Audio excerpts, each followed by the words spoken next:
Hi, welcome to நம்ம ஒரு சமையல் தேனி.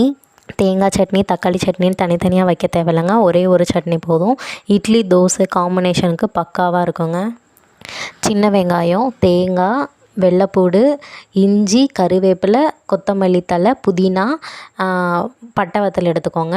மல்லித்தழை மட்டும் கொஞ்சம் எக்ஸ்ட்ரா எடுத்துக்கோங்க. தக்காளி ஒன்று ஆட் பண்ணிக்கோங்க. ஸ்டவ்வில் கடாய் வச்சுட்டு எண்ணெய் உளுந்து போட்டுட்டு சின்ன வெங்காயத்தை போட்டுருங்க. அதுக்கப்புறம் வெள்ளைப்பூடு, இஞ்சி போட்டு நல்லா வதங்கினதுக்கப்புறம் நம்ம வச்சுருக்க கருவேப்பிலை போட்டுருங்க. அதுக்கப்புறம் மல்லித்தழை, புதினா, பட்டை வத்தல் இதெல்லாம் சேர்த்து நல்லா வதக்கி விட்டுட்டு தேவையான அளவு உப்பு போட்டுக்கோங்க. நம்ம கட் பண்ணி வச்சுருக்க தக்காளியையும் சேர்த்து அதில் ஆட் பண்ணி நல்லா வதங்கினதுக்கப்புறம் ஸ்டவ்வை ஆஃப் பண்ணிவிட்டு தேங்காய் வதக்கிடுங்க.